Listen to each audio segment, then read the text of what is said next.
اس دنیا میں گناہوں کی شروعات کہاں سے ہوئی تھی؟ وہ کون تھا جس نے پہلا گناہ کیا تھا؟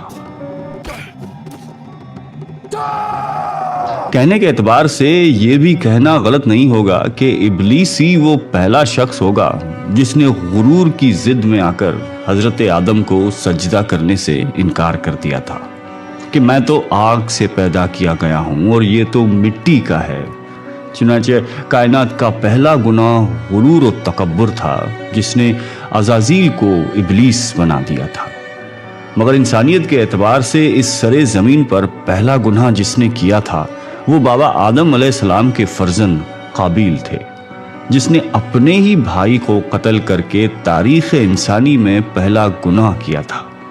آج کی ویڈیو میں ہم یہی قصہ سنیں گے کہ یہ قتل کیوں ہوا تھا اور اس کے پیچھے کیا وجوہات تھی۔ ابلیس کے وسوسوں میں آ کر حضرت آدم اور بی بی حوا کو ممنوع پھل کھانے کی پاداش میں جنت سے زمین پر بھیجا گیا تھا۔ کچھ عرصہ گزارنے کے بعد اماں حوا کے یہاں اولاد ہوئی تھی۔ خدا کی قدرت ایسی تھی کہ بی بی حوا جب بھی امید سے ہوتی ان کے ہاں 2 جڑواں بچے پیدا ہوتے تھے، ایک لڑکی اور ایک لڑکا۔ پہلی دفعہ جنم لینے والے لڑکے اور لڑکی کا نکاح دوسری بار پیدا ہونے والے لڑکے اور لڑکی کے ساتھ کیا جاتا تھا۔ انہی پیدائشوں میں حضرت آدم کو 2 بیٹے بھی ہوئے تھے جن کا نام حابیل اور قابیل تھا۔ قابیل کے ساتھ پیدا ہونے والی لڑکی کا نام اقلیمہ تھا اور حابیل کے ساتھ پیدا ہونے والی لڑکی کا نام لیودا بتایا جاتا ہے۔ اس زمانے کی شریعت کے مطابق اقلیمہ قابیل کی بہن تھی اور لیودا حابیل کی، لہذا بھائی بہن کے درمیان نکاح نہیں ہو سکتا تھا۔ قابیل کا نکاح لیودا سے اور حابیل کا نکاح اقلیمہ سے ہونا تھا۔ کہا جاتا ہے کہ اقلیمہ جب جوان ہوئی تو اس کا حسن جمال بھی نکھرتا چلا گیا، جبکہ لیودا سادی تھی، لہذا قابیل کے دل میں ابلیس نے یہ شر پیدا کر لیا کہ وہ اقلیمہ سے نکاح کرے گا۔ شریعت کی واقفیت رکھنے کے باوجود قابیل اپنی ضد پر کھڑا رہا۔ حضرت آدم نے قابیل کو لاکھ سمجھانے کی کوشش کی، اللہ کا خوف دلانے کی کوشش کی، مگر شہوت کی آگ کسی کے سمجھانے سے کہاں سمجھ آتی ہے۔ بالآخر حضرت آدم اس فیصلے پر پہنچے کہ وہ اپنے دونوں بیٹوں سے بارگاہ الہی میں قربانی کروائیں گے، اور اللہ نے جس کی قربانی کو قبول فرمایا وہ اقلیمہ کا حقدار ہوگا۔ اس زمانے میں قربانی کا طریقہ کچھ اس طرح سے ہوتا تھا کہ قربانی کرنے والے اپنی قربان کرنے والی چیز کو اونچی پہاڑی کی چوٹی پر رکھ دیتے تھے۔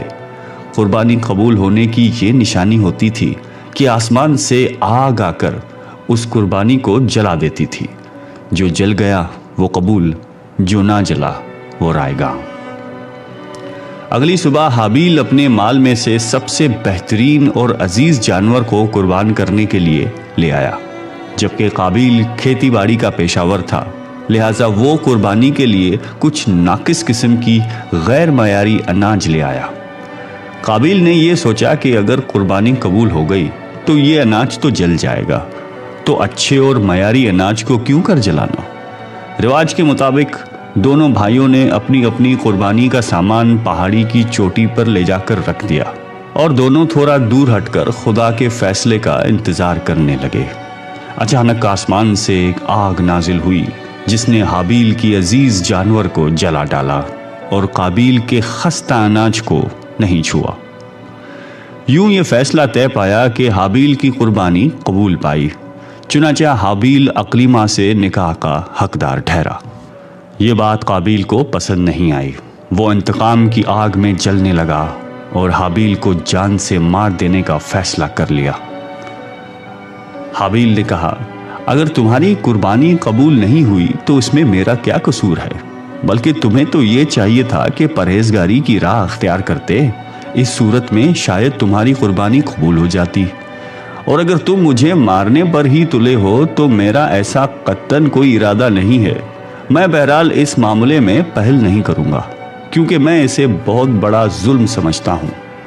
قابیل نے اپنی بھائی کی باتیں سنی تو کچھ عرصہ ان پر غور کرتا رہا، لیکن بالآخر اس کے نفس اور شیطان نے سرسبز باغ دکھا کر اس بات پر آمادہ کر ہی لیا کہ وہ اپنے بھائی کا قصہ پاک کر دے اور اپنے حسد کی آگ کو ٹھنڈا کر دے۔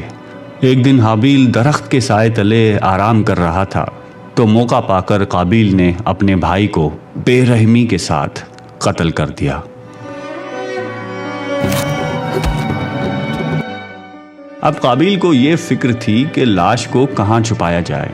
اس طرح چھوڑنے میں اس بات کا خطرہ تھا کہ درندے اس کو اپنی خوراک بنا لیں گے۔ کہتے ہیں کہ قابیل لاش کو اٹھا کر پھرتا رہا یہاں تک کہ لاش سے بدبو آنے لگی، لیکن اس کو لاش چھپانے کا کوئی بھی طریقہ نہیں آتا تھا۔ قابیل اسی کشمکش میں تھا کہ اللہ نے اس وقت 2 کوے بھیجے۔ منظر کچھ یوں تھا کہ اس میں سے ایک کوے نے دوسرے کوے کو مار ڈالا اور پھر زمین کھود کر مرے ہوئے کوے کو ڈال دیا۔ اس سے قابیل کو اندازہ ہوا کہ حابیل کی لاش کا کیا کرنا چاہیے۔ اسی طرح اس نے اپنے بھائی کو سپرد خاک کر دیا۔ ایسا بھی کہا جاتا ہے کہ قتل کرنے کے بعد قابیل کے نقش و رنگت بالکل بدصورت ہو گئی تھی۔ اسی دوران حضرت آدم حج کے لیے مکہ گئے ہوئے تھے۔ واپسی پر حابیل کی غیر موجودگی نے انہیں بہت پریشان کر دیا اور آپ انہیں ڈھونڈتے رہے، یہاں تک کہ آپ نے کھانا پینا اور سونا تک ترک کر دیا تھا اور شب و روز حابیل کی یاد میں ڈوبے رہتے تھے۔ روایتوں میں آتا ہے کہ جب حابیل قتل ہو چکا تھا تو 7 دن تک زمین میں زلزلہ رہا تھا۔ حضرت آدم نے قابیل کو اپنی دربار سے بے آبرو کر کے نکال دیا تھا اور وہ یمن کی سرزمین میں ایدن میں جا کر بسیرا قائم کیا۔ وہاں ابلیس آ کر قابیل کو کہنے لگا کہ حابیل کی قربانی کو آگ نے اس لیے کھا لیا تھا کیونکہ وہ آگ کی پوجا کرتا تھا، لہٰذا تو بھی آگ کی پرستش کر۔ اسی طرح قابیل دنیا کا پہلا شخص تھا جس نے آگ کی پرستش کی اور زمین پر پہلا انسان جس نے اللہ کی نافرمانی کی۔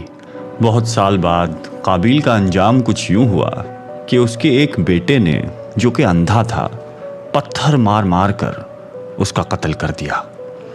آگ کی پرستش کے دوران کفر اور شرک کی حالت میں اپنے ہی اولاد کے ہاتھوں قابیل کا انجام ہوا۔